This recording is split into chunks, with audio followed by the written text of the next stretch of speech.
अपने मित्रों को, सहपाठियों के साथ किस तरह का बर्ताव हमें करना चाहिए, उनके साथ किस तरह रहना चाहिए, इसका सबसे सुंदर उदाहरण स्वामी ने किस प्रकार हमें दिया। संपूर्ण सृष्टि के पालनकर्ता होते हुए उन्होंने कभी किसी को दास नहीं समझा। हमेशा हमें यही कहते थे कि तुम और मैं एक हैं, यदि मैं ईश्वर हूँ तो तुम भी ईश्वर हो। ये मात्र बोलना ही नहीं, वो सअक्षर इस बात को मानते थे और उसी प्रकार उनके इर्द गिर्द जितने भी लोग थे उन्हें संबोधित भी करते थे। एक सुंदर और बहुत ही मर्मस्पर्शी अनुभव जब हम कोडाईकनाल में थे सन 2007 में। एक दिन स्वामी ने हम सबको भेजा कुछ कोडाईकनाल से बाहर कुछ खरीदने के लिए, और सोचिए स्वामी की करुणा की कोई सीमा नहीं है। स्वामी खुद हमें पैसे देकर बोलते थे कि बाहर जाओ, वहाँ कई सारी छोटी छोटी दुकानें हैं, उनसे खरीदो। हर साल वो लोग कितने दूर से आते हैं यहाँ दुकान लगाने के लिए, उनका भरण पोषण हो नहीं पाता ढंग से। तुम लोग जाके कुछ वहाँ से खरीदोगे तो उन्हें कुछ पैसे मिलेंगे जीवन यापन के लिए, इसलिए तुम लोग जाके उनसे खरीदो। और वो जानते हैं कि ये साईं बाबा जब आएंगे तो उनका जीवन यापन होगा यहाँ पे। स्वामी उस छोर पर बैठे हुए एक दुकान वाले की प्रार्थना भी उसी तन्मयता से सुनते हैं जितना कि उनके नाक के नीचे बैठे किसी भक्त की। इसीलिए कहा जाता है कि ईश्वर सर्वव्यापी हैं।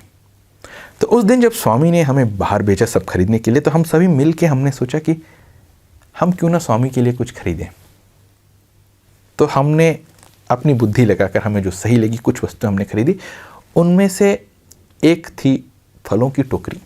तो उसमें कई विभिन्न प्रकार के फल थे, और जब शाम को हम स्वामी के पास आए तो हम बहुत ही संकोच के साथ धीरे से उस फल की टोकरी को हमने आगे बढ़ाया।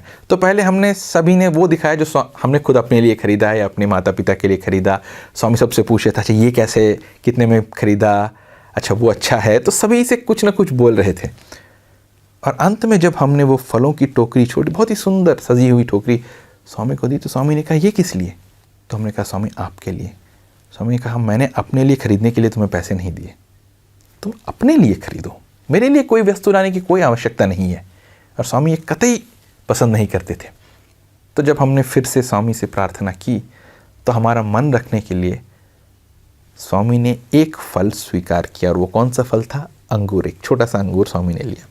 स्वामी ने जैसे ही उस अंगूर को मुंह में रखा, तब हमें ये अनुभव हुआ कि वो अंगूर वो उस प्रकार का अंगूर था जिसमें बीज होते हैं, वो सीडलेस नहीं था।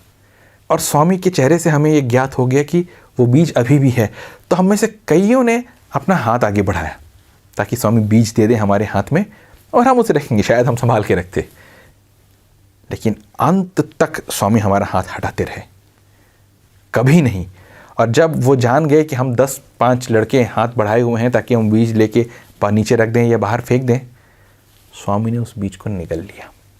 यदि हम ये दृढ़ता से मानते हैं कि हमारे चारों ओर जो भी है वो ईश्वर ही है, क्या हम किसी को अपना दास बना सकते हैं या किसी को हम अपने दास के रूप में व्यवहार कर सकते हैं?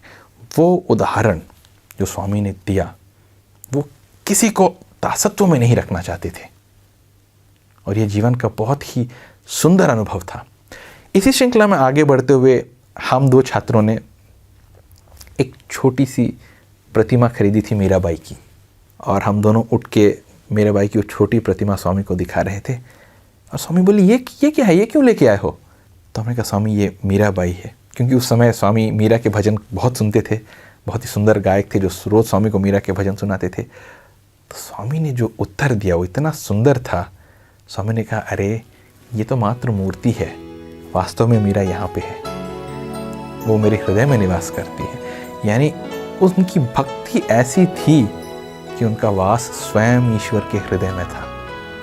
और ये उदाहरण था हम सबके लिए कि हमारी भक्ति कैसी हो, हमारा समर्पण कैसा हो उनके प्रति।